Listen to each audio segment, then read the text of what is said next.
Today we are going to start a new topic electric potential. हमें इस concept को बच्चों स्टडी करना है यहाँ पर कि इलेक्ट्रिक पोटेंशियल होता क्या है। उस इलेक्ट्रिक पोटेंशियल को स्टडी करने के बाद में फिर उसके बाद में हम स्टडी करेंगे कि डाइपोल की वजह से electric potential and on position में क्या होता है और ब्रॉड साइड पोजीशन में क्या होता है। फिर उसके बाद उसके कुछ क्वेश्चंस जो जी एग्ज़ामिनेशन में और AIPMT में और नीट में आई हुई एग्ज़ामिनेशन है में क्वेश्चंस हैं, और फिर उसके बाद हम इलेक्ट्रोस्टैटिक पोटेंशियल एनर्जी को स्टडी करेंगे। तो आई होप आप लोग सब लोग यहाँ पर अपना ध्यान रखेंगे बोर्ड की तरफ, और जिससे कि हम टॉपिक को बहुत अच्छी तरह से समझ पाएँ और अपने कॉन्सेप्ट को क्लियर कर पाएँ। Thank you.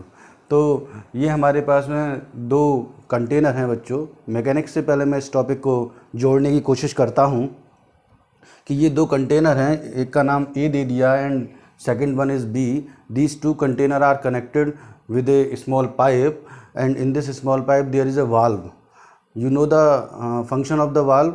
क्या होता है फंक्शन वाल्व का? सब लोग जानते हैं ना कि वाल्व का फंक्शन होता क्या है। जी हाँ, बिल्कुल सही बात है। वाल्व का फंक्शन होता है कि पानी के फ्लो को बंद कर देना और चला देना, है ना, स्टार्ट कर देना। तो हम जैसे ही हम वाल्व को इसको खोलते हैं then water start to flow from container A to container B। तो फ्लो ऑफ वाटर हमारा A कंटेनर से B कंटेनर की तरफ हो जाता है। क्या कोई सोच सकता है, कोई बता सकता है कि ऐसा ही क्यों हुआ?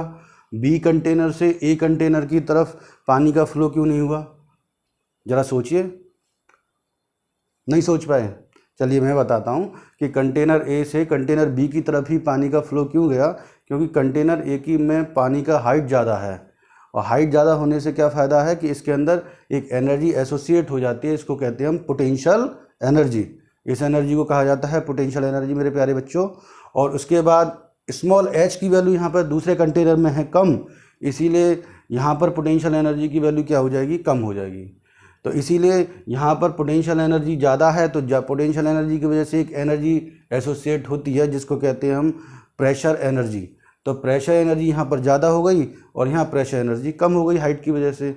और हम जानते हैं कि हमेशा जब प्रेशर हायर जोन से लोअर जोन की तरफ शिफ्ट होता है, इसीलिए पानी कंटेनर A से कंटेनर B की तरफ मूव करना स्टार्ट कर जाता है। बात सबको क्लियर हो गई? सबको क्लियर हो गई बात? दोबारा बोलते हैं।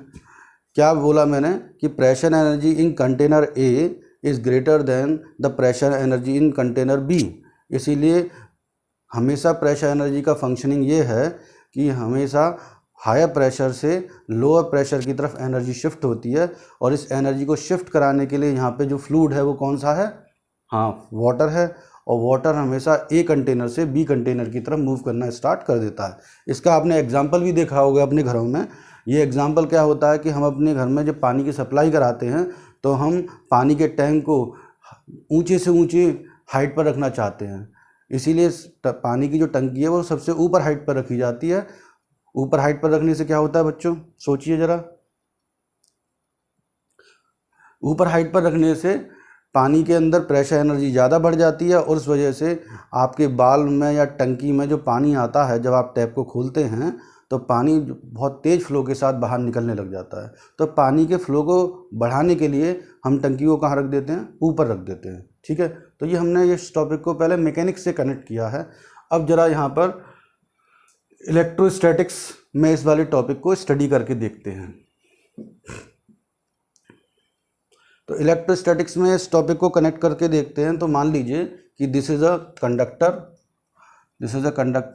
And this conductor is situated on an insulating stand. In initial condition, students, in initial condition there is no charge on the conductor. So whenever any amount of charge is given to the conductor initially, then we have to do no work done in this process. तो जब आप plus charge देते हैं तो plus charge इसकी surface पर इस तरह से स्टोर हो जाता है।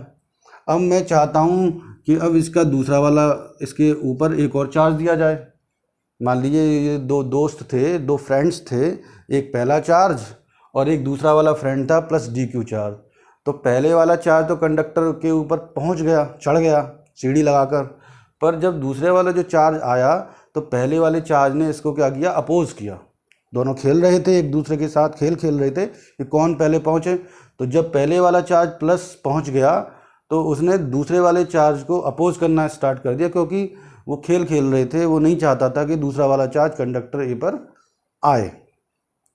तो इस वजह से जब plus D Q charge further इस कंडक्टर को दिया जाना था और वो हमारे द्वारा दिया जाना था, तो दोनों के बीच में क्या लगने लग गया बच्चों? रिपल्जन फोर्स लगने लग गया, रिपल्जन। और जब रिपल्जन लगने लगेगा देन हमें रिपल्जन के अपोजिट में वर्क करना पड़ेगा, और यही वर्क डन उसमें इलेक्ट्रिक पोटेंशियल के रूप में स्टोर हो जाता है ना। तो इलेक्ट्रिक पोटेंशियल क्या है? वास्तव में अमाउंट ऑफ वर्क डन है जो किसी कंडक्टर को चार्ज देने के दौरान किया जाता है, और जो वर्क डन किया जाता है वही वर्क डन उसमें इलेक्ट्रिक पोटेंशियल के रूप में स्टोर हो जाता है। तो आपने दोनों के रिपल्जन के अपोजिट में वर्क किया और वर्क करेंगे तो वो इलेक्ट्रिक पोटेंशियल के रूप में स्टोर हो जाएगा। V बराबर लिखेंगे work done upon magnitude of test charge, या जो भी आप चार्ज दे रहे हैं।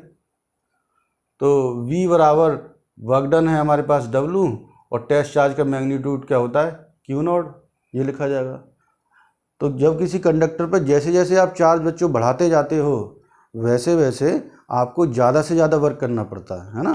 पहले आपने DQ चार्ज दिया, फिर और DQ चार्ज देंगे, फिर और DQ चार्ज देंगे। DQ is infinitely small charge which is given to a conductor, है ना। किसी कंडक्टर को जब हमने चार्ज दिया है DQ, तो वो चार्ज देने में हमें क्या करना होगा? वर्क डन करना होगा, और यही वर्क डन उसमें इलेक्ट्रिक पोटेंशियल के रूप में स्टोर हो जाता है। तो रियलिटी में हम कहें कि जैसे जैसे इस पर चार्ज का अमाउंट बढ़ता जाएगा वैसे वैसे इसका कंडक्टर ए का पोटेंशियल भी लगातार इंक्रीज होता जाएगा, है ना। तो इसलिए आप लिख सकते हो कि degree of charge is equal to क्या कह सकते हैं हम? इलेक्ट्रिक पोटेंशियल, इसे ये कह सकते हैं। The degree of charge on any conductor is known as electric potential, इसे इलेक्ट्रिक पोटेंशियल कहेंगे। तो यहां तक बात समझ में आ गई कि किसी कंडक्टर के ऊपर जो भी चार्ज दिया जाता है उस चार्ज को क्या कहते हैं बच्चों? हम डिग्री ऑफ चार्ज को क्या कहते हैं? हम इलेक्ट्रिक पोटेंशियल कहते हैं। बहुत अच्छा, यहाँ तक बिल्कुल बात सही हो गई। अब हम इस टॉपिक को 12th क्लास के आधार पर जैसे पढ़ा जाता है उस तरह से पढ़ेंगे।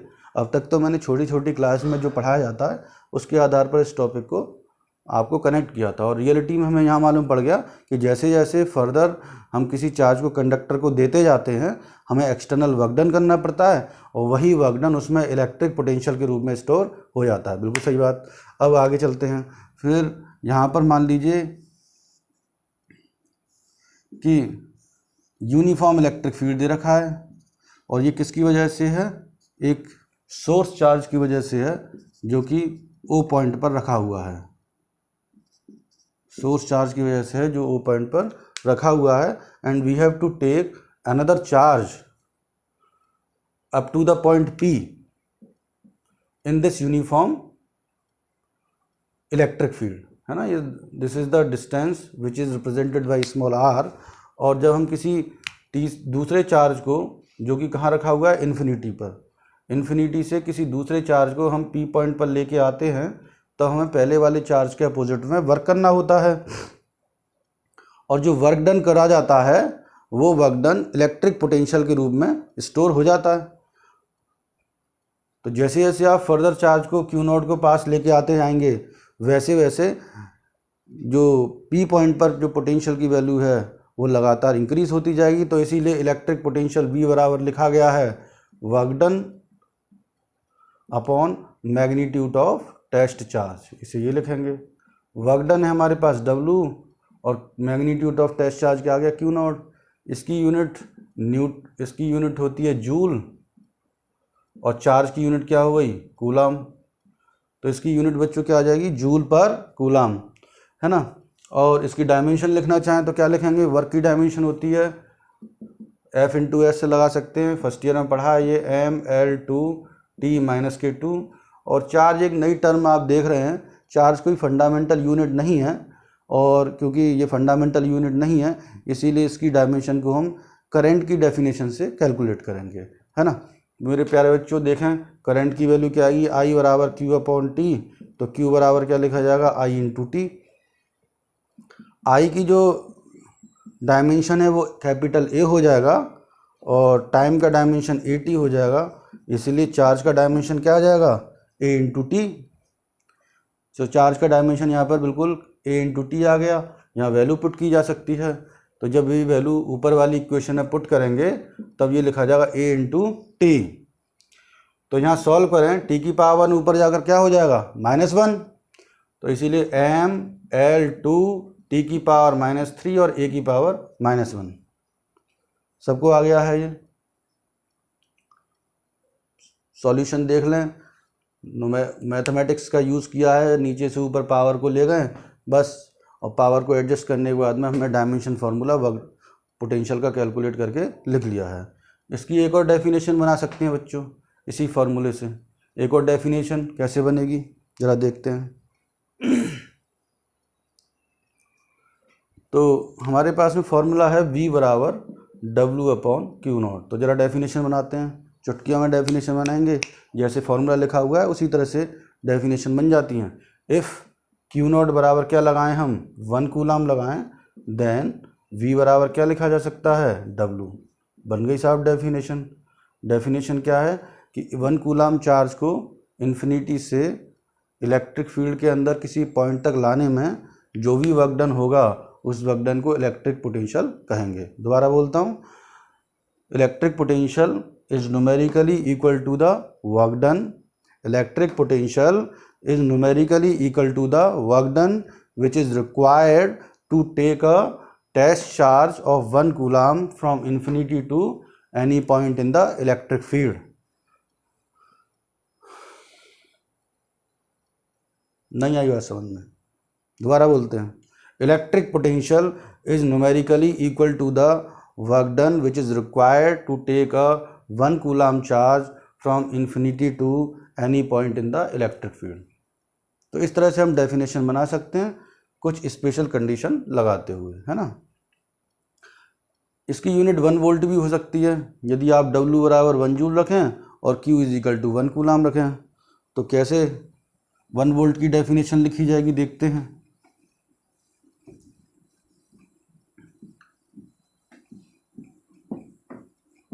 देखिए, तो V is equal to formula है आपका बच्चों W/Q0।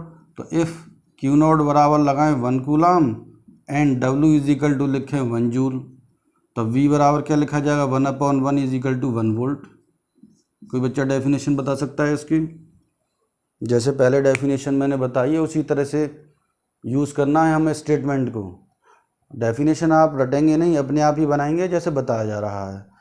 तो डेफिनेशन क्या बोली जाएगी कि 1 कूलाम चार्ज को इन्फिनिटी से इलेक्ट्रिक फील्ड के अंदर किसी पॉइंट तक लाने में जो भी वर्क डन होता है उस वर्क डन को जो भी वर्क डन होता है और वो वर्क डन 1 जूल के बराबर हो, तो जो पोटेंशियल है वो क्या कहलाता है, 1 वोल्ट कहलाता है। दोबारा बोलते हैं, whenever 1 joule is work done on taking a 1 coulomb charge from infinity to any point in the electric field, from infinity to any point in the electric field, potential is said to be 1 volt. Whenever 1 joule is work done on taking a 1 coulomb charge from infinity to any point in the electric field, from infinity to any point in the electric field, then electric potential is said to be 1 volt, है ना। ये हो जाएगा आपका। Electric potential के बारे में और क्या क्या बातें हैं, पॉइंट्स लिख लें या नोट बना लें इसके। पहला पॉइंट है बच्चों कि यदि किसी ऑब्जेक्ट को हम अर्थ से जोड़ देते हैं, किसी ऑब्जेक्ट को हम अर्थ से जोड़ देते हैं, then its potential automatically becomes 0, है ना। तो किसी ऑब्जेक्ट को, जैसे हमारे पास कोई चार्ज ऑब्जेक्ट है इस तरह से, उस चार्ज ऑब्जेक्ट को आप इस तरह से, कोई चार्ज ऑब्जेक्ट हमने दिखाया है और उसको अर्थ से जोड़ दें, तो अर्थ से जोड़ देंगे तो जितना भी पॉजिटिव चार्ज है वो अर्थ के अंदर चला जाएगा। और हमने बताया है कि किसी कंडक्टर पर पोटेंशियल की जो वैल्यू है वो वास्तव में किसको रिप्रेजेंट करती है, चार्ज के अमाउंट को बताती है। जब चार्ज रहा ही नहीं तो पोटेंशियल कितना रह जाएगा, 0। तो अर्थ से कनेक्ट करने पर किसी ऑब्जेक्ट का पोटेंशियल कितना हो जाता है, 0। बात क्लियर हुई यहाँ तक? और देखिए दूसरा पॉइंट है बच्चों, किसी ऑब्जेक्ट के इलेक्ट्रिक पोटेंशियल को हम पेपर पर इलेक्ट्रिकल प्लेन से रिप्रेजेंट करते हैं, है ना। इलेक्ट्रिकल प्लेन्स कैसे होंगे, हमारे पास कुछ डॉटेड लाइंस होंगी किसी ऑब्जेक्ट के चारों ओर, और वो ऑब्जेक्ट की शेप पर डिपेंड करेगा। यदि ऑब्जेक्ट सर्कुलर है या स्फेरिकल है तो उसकी जो डॉटेड लाइन है वो कैसी कहलाएंगी, सर्कुलर कहलाएंगी। तो यदि हमारे पास में ये कोई ऑब्जेक्ट ए है, this and another object is said to be B, these are the two object.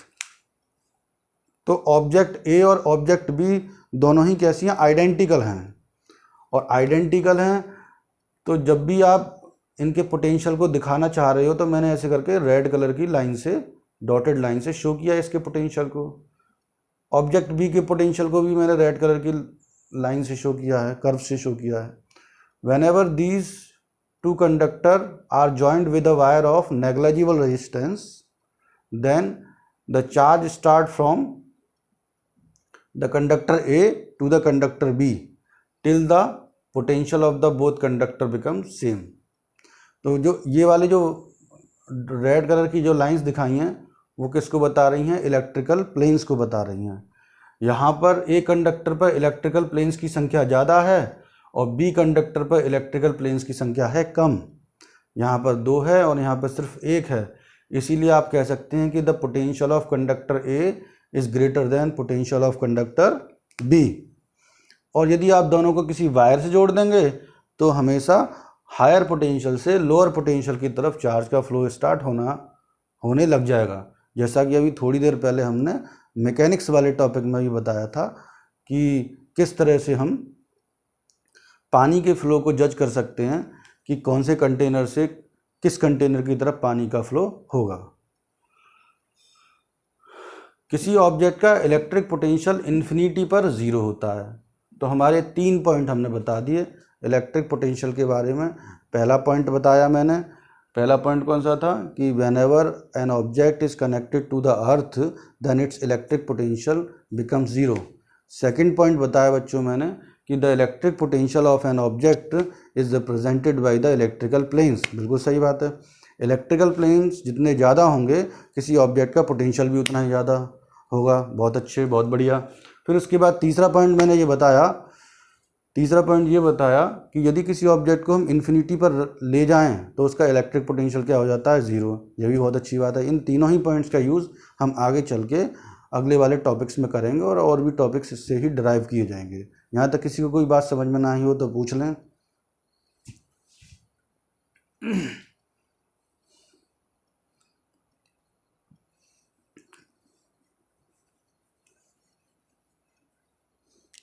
अब इसके बाद पढ़ते हैं electric potential difference. Electric potential difference. तो बच्चों इलेक्ट्रिक पोटेंशियल डिफरेंस पढ़ना है। डायग्राम उसी तरह का है जैसे थोड़ी देर पहले बताया था। आपको ऐसा लगेगा कि इसका दोबारा से रिवीजन हो रहा है। तो मान लीजिए ये प्लस क्यू चार्ज है, इस चार्ज को हम क्या कहते हैं, सोर्स चार्ज कहते हैं। सोर्स चार्ज इसको कहते हैं। अब इस सोर्स चार्ज के पास में किसी एक टेस्ट चार्ज को लेके आ रहे हैं, कहाँ से, इन्फिनिटी से, है ना। इन्फिनिटी से ही क्यों लेके आते हैं, क्योंकि हम मानते हैं कि इन्फिनिटी पर रखे हुए चार्ज का पोटेंशियल 0 होता है ना। अभी थोड़ी देर पहले बताया था हमने कि इन्फिनिटी पर रखे हुए चार्ज का पोटेंशियल कितना रहता है, 0। बहुत अच्छे। फिर उसके बाद इस चार्ज को मान लीजिए एक बार तो बच्चों हमें ए पॉइंट पर लेके आना और एक बार बी पॉइंट पर लेके आना है। तो आप देख रहे हैं कि ए पॉइंट की जो डिस्टेंस है ओ पॉइंट से वो तो स्मॉल r है, और बी पॉइंट की जो डिस्टेंस है उसको मैं क्या मान लेता हूँ, कैपिटल R या R2 मान लेता हूँ, है ना। पहले वाला तो R1 हो गया और दूसरे वाला डिस्टेंस में मान लेता हूँ R2 मान लेता हूँ। तो जब आप प्लस क्यू नॉट चार्ज को ए पॉइंट पर लेके आएंगे तो आपको ज़्यादा रिपल्जन फोर्स का अनुभव करना पड़ेगा, है ना। ज़्यादा रिपल्जन फोर्स का अनुभव करना पड़ेगा जब प्लस क्यू नॉट चार्ज को कहाँ लेके आएंगे, आप ए पॉइंट पर लेके आएंगे, क्योंकि ओ पॉइंट पर रखा हुआ जो चार्ज है ए पॉइंट के ज़्यादा पास आ गया, और जब ज़्यादा पास आ गया तो इस दौरान क्या क्या होगा, वी ए की जो वैल्यू लिखेंगे उसे लिखेंगे W A over Q not. यहाँ तक किसी को कोई दिक्कत तो नहीं है? ये तो वही फॉर्मूला है जो अभी पिछले सेगमेंट में पढ़ाया था मैंने इलेक्ट्रिक पोटेंशियल के लिए। उसी तरह से जब आप बच्चों बी पॉइंट पर चार्ज को लेके आएंगे, इस वाले चार्ज को बी पॉइंट पर लेके आ रहे हैं, तो जब आप बी पॉइंट पर लेके आ रहे हैं यहाँ पर, तो अब इन दोनों के बीच का जो सेपरेशन है कंपैरेटिवली इससे क्या है, ज़्यादा है। जब सेपरेशन ज़्यादा है तो इसका मतलब इसकी वजह से इस पर लगने वाला जो रिपल्जन फोर्स होगा वो क्या हो जाएगा, घटेगा बढ़ेगा? सो गए सब लोग? घटेगा बढ़ेगा? घट जाएगा। जब इलेक्ट्रिक पोटेंशियल इस पॉइंट पर घट जाएगा तो वी बी की वैल्यू लिखी जाएगी W B upon Q naught. अब आप समझ रहे हैं कि जब हमें ज़्यादा वर्क करना होता है, पास में ज़्यादा लाते हैं तो ज़्यादा वर्क करना होगा, और दूर लेके जाते हैं तो कम वर्क करना पड़ता है। तो इन दोनों पॉइंट्स पर वर्क डन में डिफरेंस आ रहा है। इन दोनों पॉइंट्स पर बच्चों वर्क डन का जो डिफरेंस होगा, इन दोनों पॉइंट्स पर वर्क डन का जो डिफरेंस होगा वो डिफरेंस ही इलेक्ट्रिक पोटेंशियल डिफरेंस कहलाएगा। तो डेल्टा वी से बताएंगे इसको हम, कहाँ का पोटेंशियल ज़्यादा था, ए का, तो वी ए माइनस के वी बी कहलाएगा। और डेफिनेशन में ये लिखेंगे, हम लिख देता हूँ मैं डेफिनेशन कि कॉपी पेंसिल निकाल लीजिए और लिखिए डेफिनेशन इसका। तो डेफिनेशन मेरे प्यारे बच्चों ये है, electric potential difference, electric potential difference between two points is equal to the difference in the potential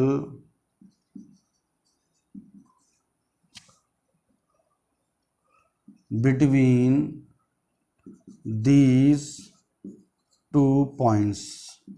और जब हमने मैकेनिज्म अभी पढ़ी इसकी, चार्ज को जब हम पास में लेके आए थे इसके, तो हमने क्या देखा था यहाँ पर, हमने यहाँ देखा कि वर्क में चेंज आ रहा है।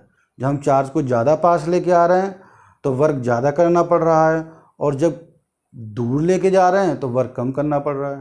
तो जब पास में ज़्यादा लेके जा रहे हो तो क्या हो जाएगा, इलेक्ट्रिक पोटेंशियल इस पॉइंट पर ज़्यादा हो जाएगा और वर्क डन भी ज़्यादा होगा। इसीलिए यूजुअली इसे लिखा जा सकता है W A upon Q not minus के W B upon Q not.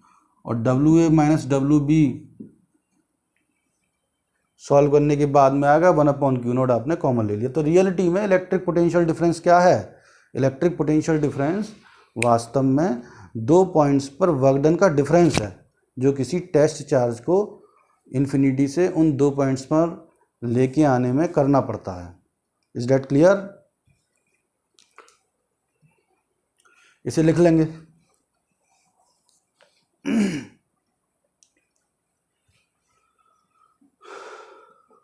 उसके बाद नेक्स्ट टॉपिक पढ़ेंगे बच्चों हम, क्या होगा next topic, electric potential due two point charge. Electric potential due two point charge, सब लोग लिख लेंगे, electric potential due two point charge. तो जरा डायग्राम बनाते हैं, electric potential due two point charge. Suppose that this is a uniform electric field, and in this uniform electric field there is a charge plus q which is kept at the point O. आपको ऐसा लगेगा कि ये revision चल रहा है आपका, क्योंकि ऐसा डेरिवेशंस आपने फर्स्ट ईयर में भी पढ़े थे। तो जिन लोगों ने पढ़े हैं उन्हें लगेगा रिवीजन चल रहा है, और जिन लोगों ने नहीं किया अभी तक, पहले से नहीं पढ़ा, उन्हें लगेगा कि कोई नई बात हो रही है। तो प्लस क्यू चार्ज है हमारे पास ओ पॉइंट पर बच्चों। अब मान लीजिए एक पी पॉइंट है ये वाला, इस पी पॉइंट तक हमें किसी टेस्ट चार्ज को इन्फिनिटी से लेके आना है। कहाँ से लेके आना है? इन्फिनिटी से। इन्फिनिटी से क्यों लाते हैं हम? क्योंकि हम मानते हैं कि इन्फिनिटी पर इलेक्ट्रिक पोटेंशियल ऑब्जेक्ट का कितना रहता है? 0। इसीलिए हमें हर एक चार्ज को इन्फिनिटी से लेके आते हैं। तो जब आप इन्फिनिटी से पी पॉइंट पर लेके आएंगे तो वही मैकेनिज्म यूज़ होगा कि हमें against the plus Q charge work करना पड़ेगा, and that work done is stored in form of electric potential. है ना, कितनी आसान बात। तो इलेक्ट्रिक पोटेंशियल के रूप में स्टोर हो जाएगा। तो यहाँ पर क्या करते हैं हम बच्चों कि इनिशियली मान लेते हैं कि कोई पार्टिकल जो है प्लस क्यू नॉट इन्फिनिटी पर नहीं है, वो किस पॉइंट पर है, ए पॉइंट पर है, और ए पॉइंट की ओ से डिस्टेंस एक्स है।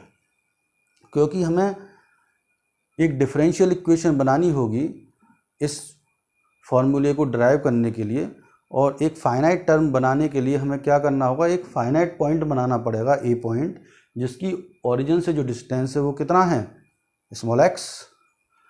और जैसा कि फर्स्ट ईयर में हमने ग्रेविटेशन वाले चैप्टर में ही पढ़ा था, याद आ गया, ग्रेविटेशन वाले चैप्टर में जो पढ़ा था हमने, तो ग्रेविटेशन वाले चैप्टर में पढ़ा था तो ये बताया था कि हम ए से लेके बी तक, बी से लेके सी तक और सी से लेके डी तक बहुत छोटे छोटे सेगमेंट मान लेते हैं, है ना। और इन छोटे छोटे सेगमेंट का जो डिस्प्लेसमेंट है उसको क्या लिख लेते हैं हम, dx। इसको भी dx लिख लेंगे आप, अगले वाले को भी dx लिख लेंगे। तो जब आपका charge, test charge plus Q naught जब यहाँ पर है इस पॉइंट पर, ए पॉइंट पर जो आपने माना है, तो दोनों लाइक चार्ज हैं और लाइक चार्ज एक दूसरे को क्या करते हैं, रिपेल करते हैं, इसीलिए फोर्स की डायरेक्शन बाहर। और आपको कहाँ लेके जाना है, इसे अंदर की तरफ लेके जाना है, तो कितने डिग्री का एंगल बन गया, 180 डिग्री का। हाँ बिल्कुल बात सही है, 180 डिग्री का एंगल बन जाता है।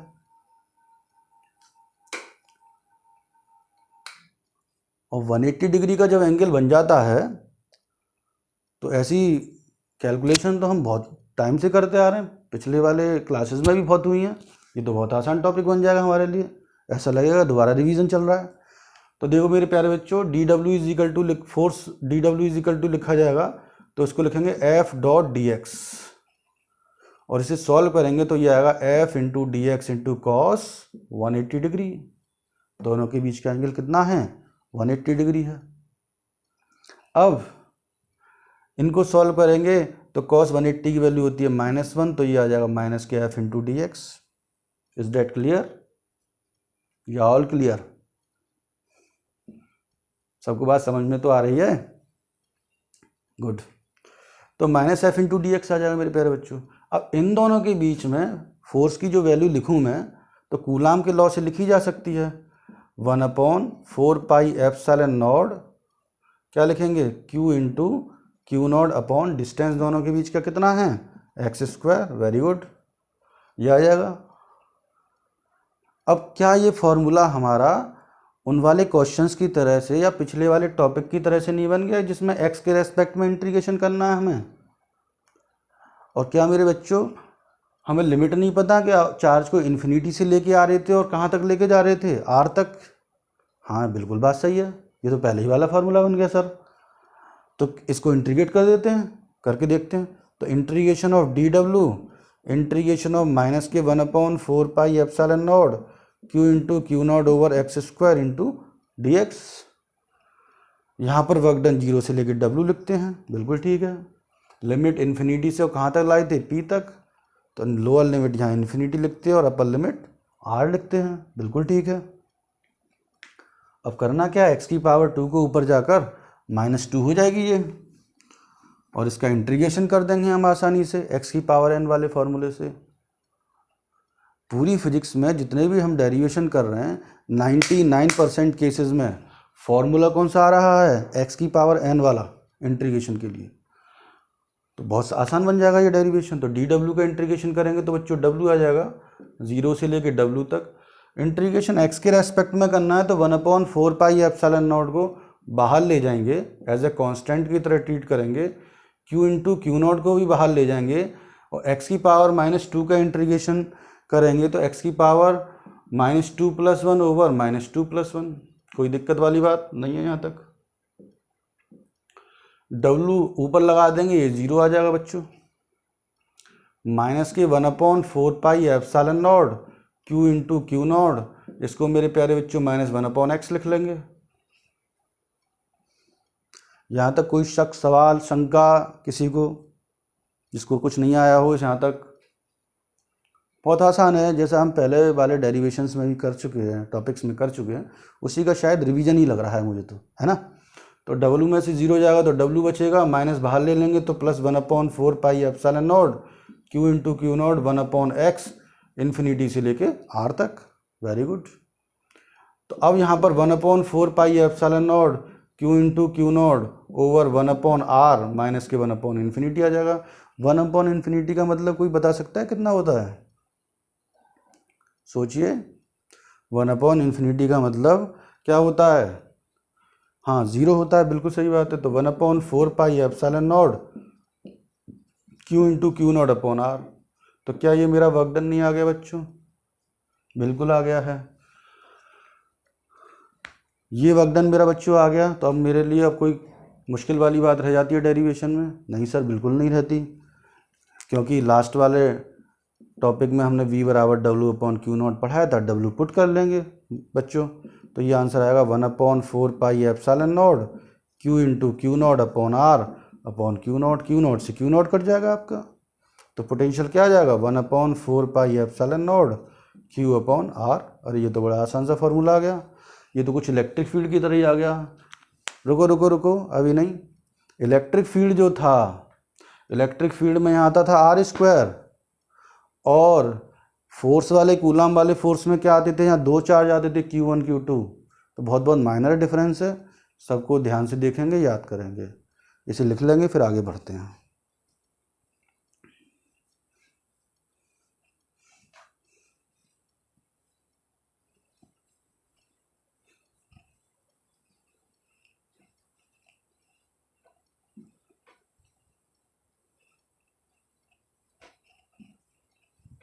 एक न्यूमेरिकल बनाते हैं बच्चों, जिससे कि आपका टॉपिक और ज़्यादा अच्छा लगने लगे, आसान लगने लगे आपको। तो एग्जाम्पल देखते हैं कि मान लीजिए बच्चों 5 माइक्रो कूलम का एक चार्ज है। इलेक्ट्रिक पोटेंशियल कैसी टर्म है? ये तो सब जानते हैं, स्केलर टर्म है। हाँ, और स्केलर टर्म जो होती हैं उनका जो मैकेनिज्म किया जाता है, पॉजिटिव चार्ज की वजह से पोटेंशियल कैसा होगा? पॉजिटिव, और नेगेटिव चार्ज की वजह से पोटेंशियल कैसा होगा? नेगेटिव। तो इसीलिए एक बच्चों क्वेश्चन बनाते हैं, +5 माइक्रो कूलम का चार्ज है, एक यहाँ मान लो 2 माइक्रो कूलम का चार्ज है, ठीक है। दोनों एक दूसरे से 20 सेंटीमीटर की डिस्टेंस पर हैं। हमें पता लगाना है बच्चों के P पॉइंट पर पोटेंशियल कितना होगा। It is the mid point. तो ये वाला डिस्टेंस कितना हो जाएगा मेरे प्यारे बच्चों? 10 सेंटीमीटर। तो ये भी डिस्टेंस कितना हो गया आपका? 10 सेंटीमीटर।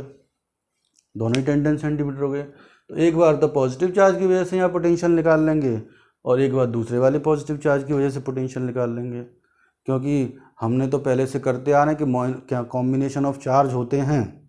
यदि कॉम्बिनेशन ऑफ चार्ज होते हैं तो उन कॉम्बिनेशन ऑफ चार्ज की वजह से जो चाहे फोर्स हो, चाहे इलेक्ट्रिक फील्ड हो, वो वेक्टरली ऐड होते हैं। और पोटेंशियल कैसे ऐड होगा? क्योंकि स्केलर टर्म है, कैसे ऐड होगा? नॉर्मली ऐड होगा, जैसे मॉडर्न अलजेब्रा में होता है।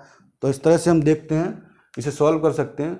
तो पहले वाले का पोटेंशियल निकालो तो V1 बराबर K Q अपॉन R, ये फॉर्मूला है, थोड़ी देर पहले पढ़ा है। Q की वैल्यू 5 इंटू 10⁻⁻6, R 10 इंटू 10⁻⁻2 हो जाएगा मेरे प्यारे बच्चों। 10⁻⁻2 पर जाके +2 हो जाएगा, -6 में से +2 जाएगा तो कितने बचेंगे? 4। तो K इंटू 5 इंटू 10⁻4 अपॉन 10। तो ये सॉल्व होने के बाद में आएगा 0.5 K इंटू 10⁻⁻4, फर्स्ट इक्वेशन। क्या इसी तरह से इलेक्ट्रिक पोटेंशियल में P पॉइंट पर 2 माइक्रो कूलम चार्ज की वजह से निकाल सकता हूँ? हाँ जी, बिल्कुल निकाल सकते हैं।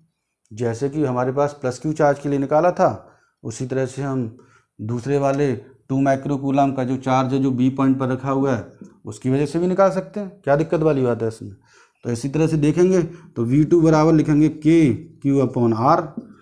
Q की जो वैल्यू है 2 इंटू 10⁻⁻6 और R है 10 इंटू 10⁻2। एम्पियर सिस्टम का यूज़ किया है, 20 सेंटीमीटर था, 10 रह गया। तो उसी तरह से सॉल्व करेंगे तो ये आएगा 0.2 K इंटू 10⁻⁻4। अब क्या करना है? वेक्टर थोड़ी लगाना है। किसी के मन में ये तो नहीं आ रहा वेक्टर लगा दें? अरे नहीं भैया, वेक्टर नहीं लगेगा। वेक्टर तो तब लगता जब टर्म कैसी होती है हमारी? वेक्टर टर्म होती। और ये कैसी टर्म है? स्केलर। और स्केलर टर्म के लिए क्या करते हैं हम? स्केलर टर्म के लिए डायरेक्ट ऐड करते हैं। जी बिल्कुल सही बात है। तो आंसर आ जाएगा मेरे प्यारे बच्चों V1 प्लस V2।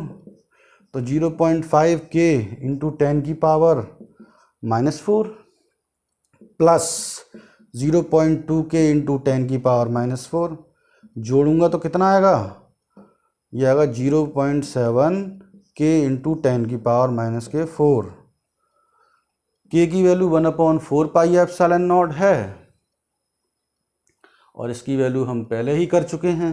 कितनी होती है, इसकी वैल्यू होती है 1/9 इंटू 10 की पावर 9, 1/9 इंटू 10 की पावर 9। सॉरी, K की जो वैल्यू लगाएंगे 1/4 पाई एप्सिलॉन नॉट लगाएंगे इंटू 10 की पावर -4, और इसकी वैल्यू होती है 9 इंटू 10 की पावर 9 इंटू 10 की पावर -4। सॉल्व करेंगे, 9 7 जा 63, 6.3 इंटू 10 की पावर 9 में से 5 जाएगा तो कितने बचेंगे, 9 में से 4 जाएगा तो 5 बचेंगे। ये आ जाएगा वोल्ट में आंसर। यहाँ तक बात सबको क्लियर है, इसे लिखेंगे।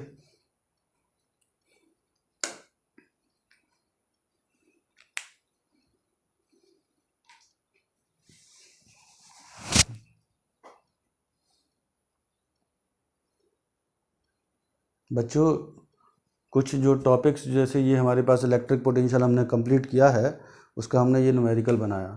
इस टाइप से आप इक्विलेटरल ट्रायंगल बना सकते हैं, स्क्वायर बना सकते हैं, है ना, और क्या ना क्यूब बना सकते हैं। उन सब की वजह से इलेक्ट्रिक पोटेंशियल फाइंड कर सकते हैं। हम जैसे जैसे टॉपिक ख़त्म करते जा रहे हैं वैसे वैसे उसके क्वेश्चन भी कोशिश कर रहे हैं कि साथ के साथ कराएं। अब थोड़ा सा इसके बारे में बात कर लें कि तो पढ़ाई कैसे करी जाती है, पढ़ाई क्यों कैसे करी जाए। तो पढ़ाई करने का तरीका तो ये है बच्चों कि सबसे पहले कि हमें एक ही चीज़ पर फोकस करना होता है, कि एक ही तरह के नोट्स या एक ही तरह की बुक या एक ही तरह के लेक्चर्स को हमें फॉलो करना है। जिसका लेक्चर आपको अच्छा लगता है उसको फॉलो करिए।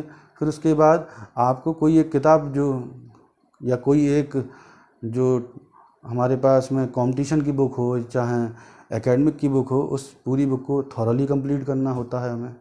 और उसके अलावा हमें क्या करना होता है, गुड थिंकिंग रखनी पड़ती है, अच्छा सोचना होता है।